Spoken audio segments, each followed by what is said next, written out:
hari ini saya akan menyampaikan firman Tuhan tentang segala sesuatu ada tujuannya. Amen. Amsal 16 ayat yang keempat berkata begini, Tuhan membuat segala sesuatu untuk tujuannya masing-masing. Bahkan orang fasik dibuatnya untuk hari malapetaka. Wow. Tuhan saja membuat segala sesuatu itu ada tujuannya. Sebelum kita membangun atau melakukan sesuatu, mari pikirkan apa tujuannya. Pastikan tujuan kita dalam membangun atau membuat sesuatu atau melakukan sesuatu merupakan hal yang menambah nilai, adding value, bukannya hal yang mengurangi nilai dalam hidup kita maupun orang lain. Contoh, apa yang saya maksud tentang menambah dan mengurangi nilai adalah seperti ini.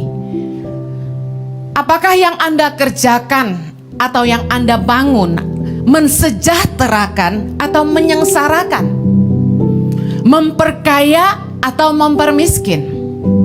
Menguntungkan atau merugikan?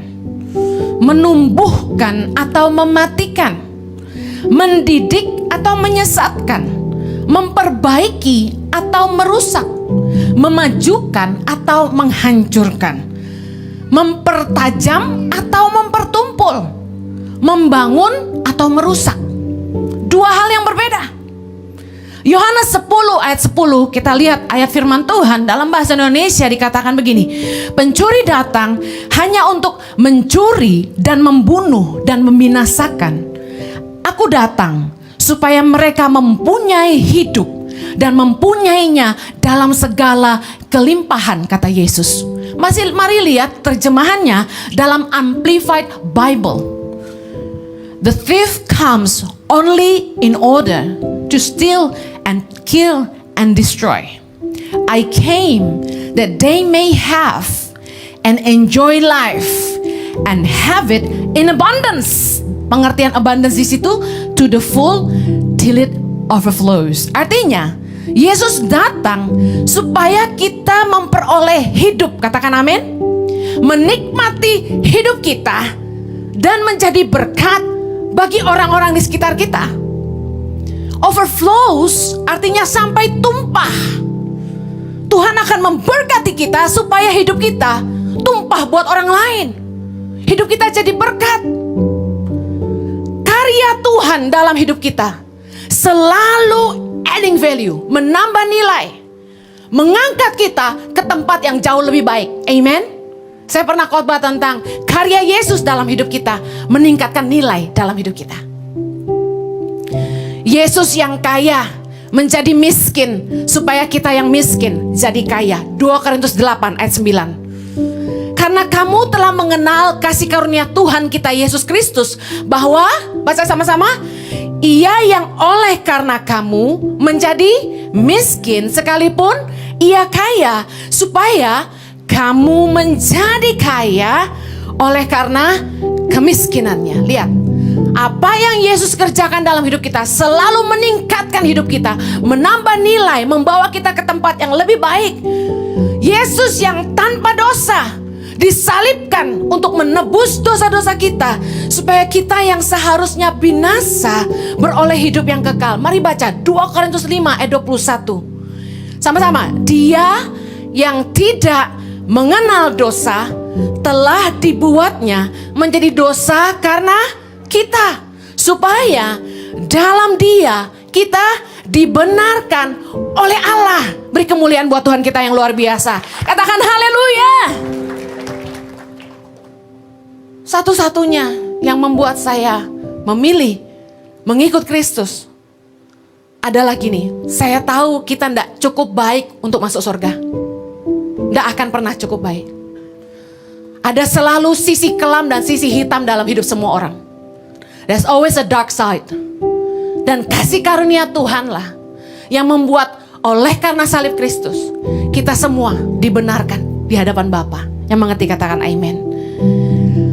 Mari sadari bahwa semua yang Yesus buat dalam hidup kita selalu menambah nilai. Katakan amen. Kenapa begitu? Karena Tuhan sangat mengasihi kita. dan bahwa hidup kita sangat berharga bagi Dia.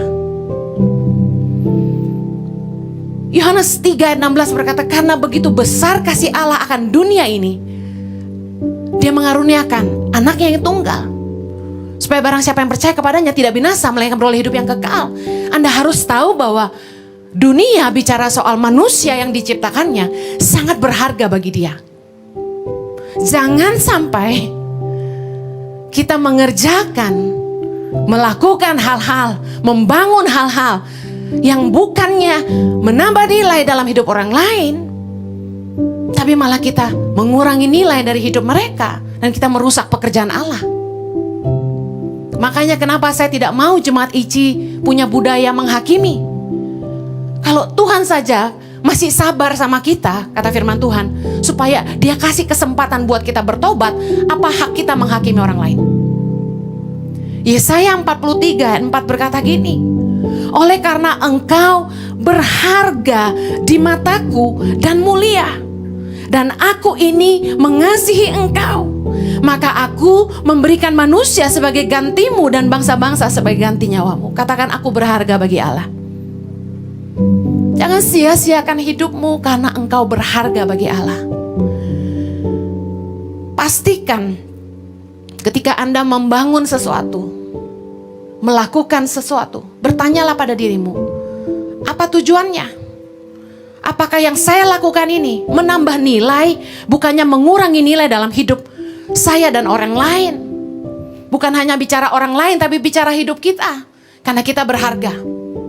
Saya akan akhiri dengan 4 contoh dalam kehidupan. Yang pertama, apakah pergaulan Anda, orang-orang di sekitar Anda hari ini menambah nilai atau mengurangi nilai dalam hidup Anda?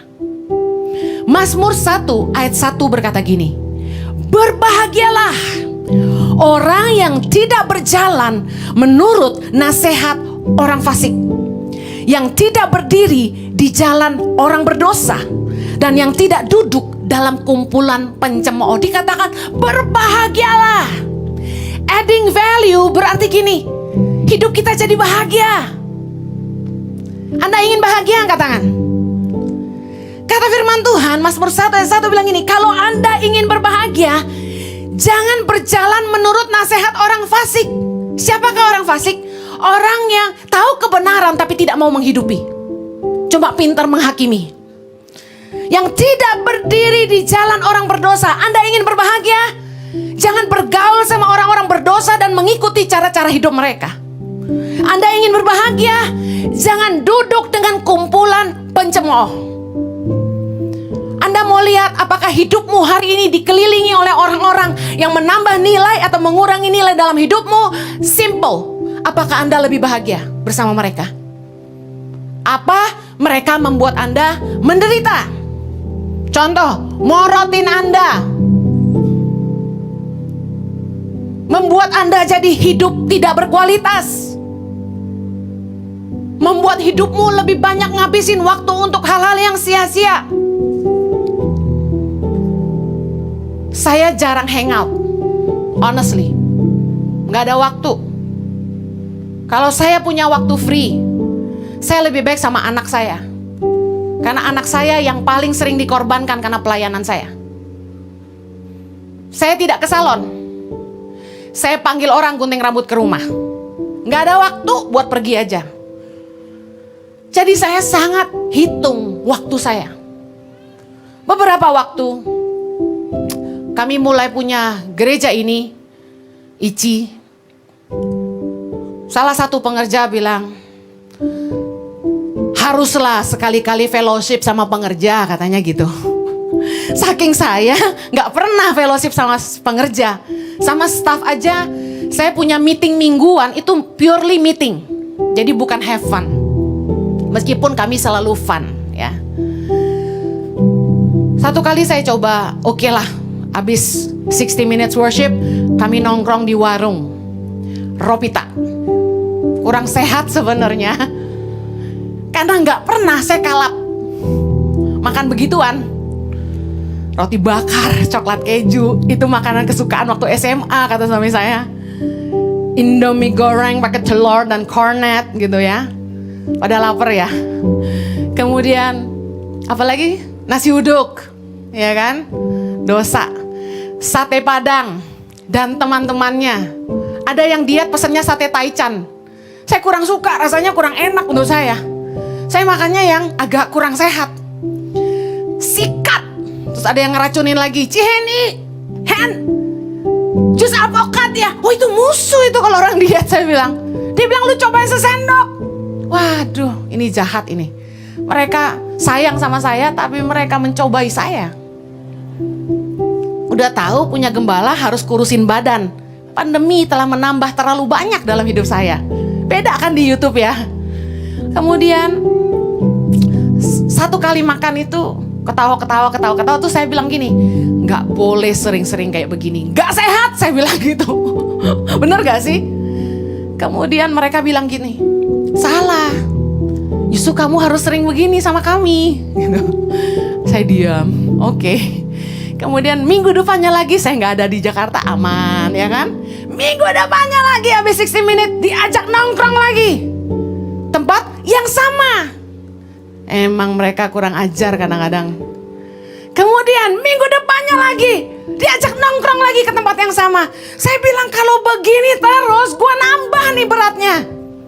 Katanya kan cuma seminggu sekali. Kaheni gak apa-apa. Seminggu sekali buat kalian tuh gak nambah banyak. Saya glek air putih aja naik sekilo. Tapi satu hal yang saya akui, kalau kita tanya adding value gak tuh Kaheni? Adding value gak tuh pergaulan Bu Heni? Jujur satu hal yang saya dapat. Kenapa meskipun saya tahu itu ngegemukin, tapi saya tetap mau? Karena mereka membuat saya tertawa. Mereka membuat saya bahagia. Saya happy. Dan yang paling penting gini, waktu berkualitas sama mereka tuh berasa banget. Kita gak ngomongin orang, kita gak gosip, kita ngetawain diri sendiri, kita kecekakak cekikik, kita ngomongin antara kita aja, kita gak ngomongin orang.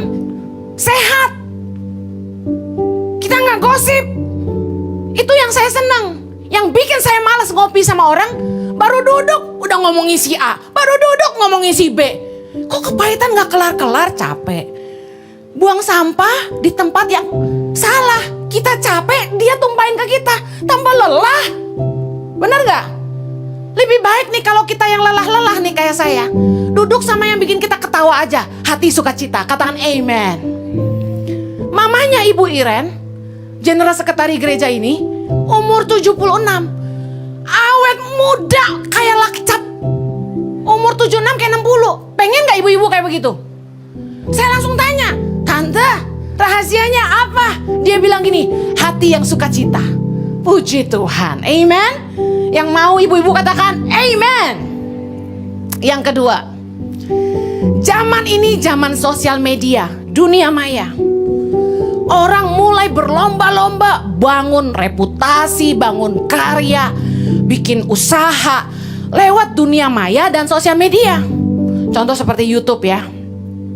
Banyak orang tuh pengen eksis, pengen dikenal, pengen punya banyak follower, subscriber. Tetapi tahukah Anda, kalau Anda ingin terkenal, Anda ingin dikenal, Anda akan punya yang namanya pengaruh. Katakan pengaruh. Semakin Anda terkenal, Anda semakin punya pengaruh. Pengaruh itu didapat dari 4 ya. Yang pertama kekayaan, yang kedua jabatan, yang ketiga ketenaran, yang keempat dampak. Semakin seseorang terkenal, semakin luas lingkar pengaruhnya. Nah, sebagai orang yang jadi public figure, kita nggak bisa bilang hidup gua, suka gua, jangan kepoin gua. Kita nggak bisa gitu. Karena ketika Anda milih untuk eksis dan dikenal orang, ada tanggung jawab yang mengikuti Anda. Tingkah lakumu, perkataanmu, hidupmu, bahkan cara berpakaianmu akan disorot oleh orang banyak dan diikuti, dicontoh oleh para followersmu. Saya pernah satu kali beli tas murah untuk pergi ke luar. Saya foto pakai tas itu, taruh di dada. Langsung ditanya orang di Instagram. Saat itu juga, Bu Heni, itu jualannya Tangan Pengharapan gitu. Waduh, kayaknya saya pakai apa juga dibeli orang. Cucok ya. Katanya gendut-gendut gini body display. Jadi Ibu Heni gak boleh pakai baju sendiri. Katanya harus pakai baju jualan Tangan Pengharapan, biar orang beli. Nah kalau saya khotbah gini, saya masih minggir dikit supaya orang sempat capture. Cet, pengen beli yang kayak Bu Heni ya. Atasan dan bawahan dari batik Tangan Pengharapan. Cie. Oke. Banyak orang pengen terkenal, tapi mereka nggak ngerti bahwa dikenal itu punya tanggung jawab. Apa tanggung jawabnya? Anda punya tanggung jawab untuk memberi teladan yang baik, menebar inspirasi positif yang membangun dan bukan mengacaukan, apalagi membuat kerusuhan. Pengaruh Anda membuat suara Anda didengar orang. Jangan pernah melemparkan kata-kata yang memprovokasi kekacauan. Amsal 29 ayat 8 berkata gini, pencemooh mengacaukan kota, tetapi orang bijak meredakan amarah. Lihat aja tuh akun-akun yang memprovokasi, yang bikin ribut, adalah orang-orang yang pencemooh, sukanya ngomongin orang. Ngapain? Bahkan mengeluh pun di sosial media, saya rasa enggak perlulah. Kadang-kadang lebay banget di Facebook orang tulis stres.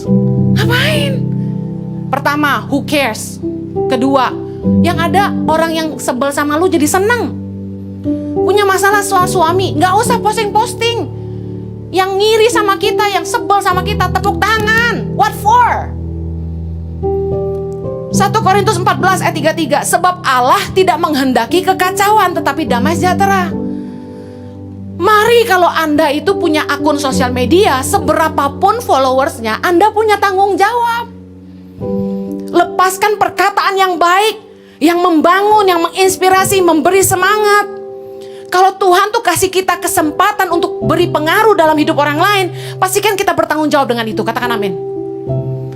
Yang ketiga, kalau Tuhan itu mengaruniakan kepada Anda kekayaan, sehingga Anda bisa membangun sebuah usaha, pastikan Anda ngerti tanggung jawab Anda. Jangan hanya cari keuntungan diri sendiri, tapi Anda harus memastikan produk yang memperkaya Anda juga mensejahterakan orang lain. Pastikan apa yang Anda bangun, sekali lagi, menambah nilai dalam hidup orang lain, bukan merugikan mereka. Jangan pernah mengorbankan orang lain untuk memperkaya diri sendiri. Amen. Ingat, hidup di dunia ini sementara. Apalagi, maaf, yang udah senior, udah jangan gila harta lagi. Suatu hari kita semua akan masuk ke dalam kekekalan yang selama-lamanya. Jangan hanya memperkaya diri di dunia yang sementara. Baca sama-sama apa yang Yesus katakan. Yohanes 6 ayat 27. Sama-sama yuk. Bekerjalah bukan untuk makanan yang akan dapat binasa, melainkan untuk makanan yang bertahan sampai kepada hidup yang kekal, yang akan diberikan Anak Manusia kepadamu, sebab dialah yang disahkan oleh Bapa Allah dengan meterainya. Kalau Anda diberkati Tuhan dengan kekayaan, jangan menindas orang lemah. Jangan memperdaya orang lain. Jangan memanipulasi orang lain untuk memperkaya diri sendiri. Kok ya ada tega-teganya orang itu jualan makanan yang tidak baik untuk kesehatan orang, bikin produk lipstik yang bikin kanker. Ada aja. Manusia kalau udah serakah mengorbankan sesama. Yang terakhir, kalau Tuhan itu mengaruniakan kepada Anda pasangan hidup dan keturunan, Anda harus tahu bahwa Anda harus bertanggung jawab atas hidup mereka. Orang tua harus jadi teladan bagi anak-anak mereka, baik anak-anak rohani maupun anak-anak jasmani. Memilih jadi gembala dituntut keteladanan. Hati-hati dengan apa yang kita ajarkan kepada anak-anak kita. Jangan sampai kita menyesatkan mereka. Matius 18 ayat yang ke-6 berkata, barang siapa menyesatkan salah satu dari anak-anak kecil ini yang percaya kepadaku, lebih baik baginya jika sebuah batu kilangan diikatkan pada lehernya, lalu ia ditenggelamkan ke dalam laut. Ngomong kasarnya gini ya, lu nyesatin orang lu mati aja, betul nggak? Ini halus aja bahasanya. Tuhan tuh nggak suka orang-orang tuh disesatkan. Sebagai seorang papa, Anda punya tanggung jawab untuk menjadi sumber.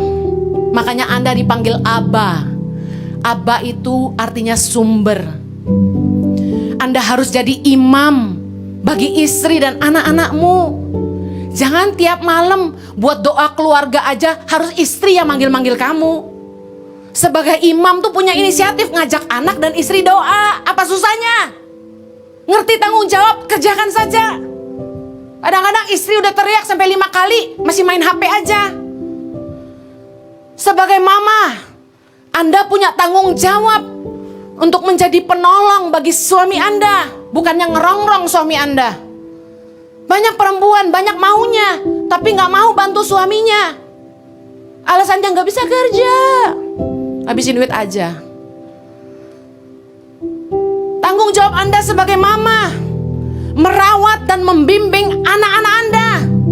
Itu bukan tugas suster Anda. Anak itu cuma dititipkan sementara Anda kerja. Setelah itu tetap tugas membimbing anak Anda adalah Anda. Saya tidak izinin siapapun adding value ke anak-anak saya. Neninya, pembantu, gak usah ikut campur. Saya yang ngajar anak saya. Kadang-kadang punya neni sok pinter ngajarin yang gak bener. Anda harus hati-hati loh. Tahu-tahu anakmu udah pinter nyanyi dangdut daripada lagu rohani. Anakmu tahu-tahu masih kecil-kecil udah nyanyinya lagu patah hati, patah hati. Sakitnya tuh di sini kata gitu. Bangga, anak gue loh di videoin TikTok. Anak gue pinter dangdutan kata gitu. Emaknya ngajarin apa? Kalau sustermu, pembantumu bicara jauh lebih dalam kepada anakmu dari dirimu, Anda yang salah. Makanya disuruh kerja gak bisa, tapi ninggalin anak terus. Pergi happy-happy sama teman, nongkrong kafe sana sini, makan restoran sana sini. Boleh lah, shopping sana sini boleh lah. Tapi kalau di jam-jam anak udah pulang sekolah, Anda harus di rumah. Saya atur meeting saya, jangan ketemu makan siang. Bukan saya pelit, saya mau makan sama anak saya. Pak, saya pastikan makan malam saya di rumah. Kadang-kadang sebel kalau orang gak mau ngerti gitu loh. Bukan kita gak mau. Tugas kita di hadapan Tuhan, tanggung jawab itu. Saya kasih tahu, bukan ribuan, tapi 2-3 domba di rumah. Itu tanggung jawab pertama. Tugas seorang mama menghantar anak-anaknya untuk bisa jadi mandiri, bisa siap keluar dari rumah. Banyak orang punya anak banyak tapi nyanyiin anak mereka. Sementara banyak orang yang sangat pengen punya anak. Jujur ya, kadang-kadang saya kalau ngelihat orang yang pengen punya anak, saya tuh terbeban doain. Tapi kok gak dikasih-kasih sama Tuhan tuh saya gak ngerti gitu loh. Tapi kan kita harus ngerti bahwa hidup ini kan kehendak Tuhan. Kalau memang Tuhan gak kasih ya sudahlah. Tapi saya selalu berdoa buat pengerja yang belum punya anak. Saya selalu doa buat mereka. Saya terus doain. Tapi saya temukan, maaf ya, ini nggak ingin menghakimi. Orang-orang yang nggak dikasih anak sama Tuhan, beberapa, saya temukan memang kurang suka anak kecil. Kalau Tuhan percayakan, tapi kita nggak bisa ngurusnya, mungkin lebih baik kita jangan punya anak, menurut saya. Yang kasihan gini, anak-anak itu justru diberikan kepada orang-orang kebanyakan yang menyia-nyiakan mereka gitu loh. Tuhan, why gitu. Sometimes ya, banyak hal di hidup ini yang jadi misteri, yang cuma Tuhan yang bisa jawab, bener gak? Banyak orang yang menyia-nyiakan pasangan hidupnya. Punya istri baik disia-siain, punya suami baik ya disia-siain, gak dihargain. Sementara di luar sana banyak sekali jomblo yang ngebet nikah, kepala 3, kepala 4. Mereka minta didoain sama saya, minta dikenalin sama saya.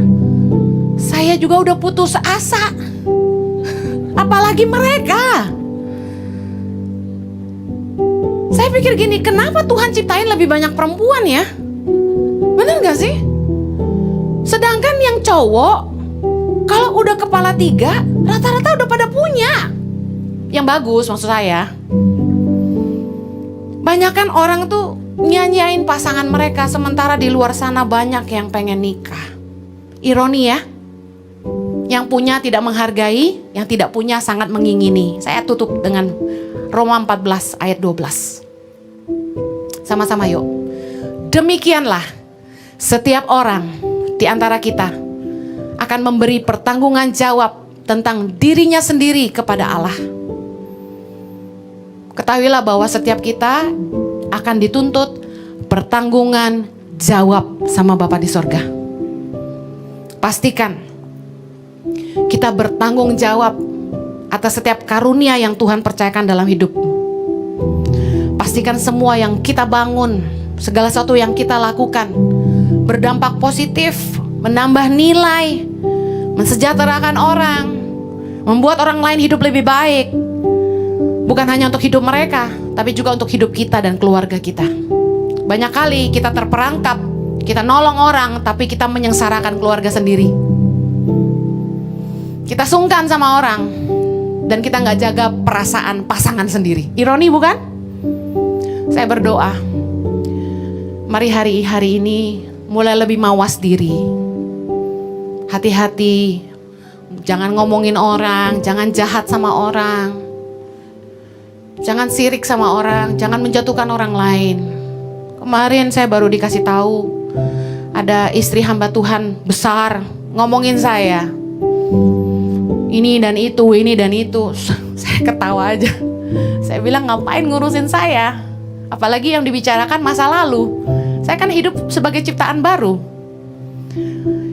Kalau orang itu kenal saya masih gak apa-apa, yang di ngomongin gak bener kan lebih parah, bikin orang ketawa aja. Lagian gini, untungnya apa buat dia? Bener gak? Kita ngomongin orang, untungnya apa buat kita? Orang pernah salah sama kita, ya udah ampuni aja. Kalau orang salah, kalau orang gak salah, berarti kita ngiri aja. Ngapain ngiriin orang? Contoh nih, saya mau ngiri sama cewek yang lebih cantik, lebih putih dari saya. Buat apa gak nolong saya jadi lebih putih juga? Saya iri gitu lihat hidung dia mancung. Apa yang saya bisa lakukan? Gak akan rasa iri itu menolong hidung saya lebih tinggi 5 cm. Gak akan juga. Ya sudahlah, gambar-gambar aja dikit lumayan. Kasih kilau-kilau di tengah. Di TV tampak lumayan kan? Meskipun tetap mungil, tapi Jojo suka. Hidup baik-baik, Tuhan beserta, mari kita berdoa. Bapa di sorga, berikan hikmat dalam hati kami, supaya apa saja yang kami bangun dalam hidup ini menambah nilai, bukan mengurangi nilai dalam hidup orang lain, hidup kami dan keluarga kami. Kami berdoa Tuhan kasih hikmat, tuntun umat-Mu, supaya mereka jadi umat yang menyenangkan hati Tuhan. Tolong supaya hidup mereka lebih berkualitas. Mereka tidak sia-siakan hidup mereka, tapi mereka boleh berkarya, berbuah bagi kerajaan sorga dan bagi hidup sesama. Di dalam nama Yesus kami berdoa. Amen. God bless you.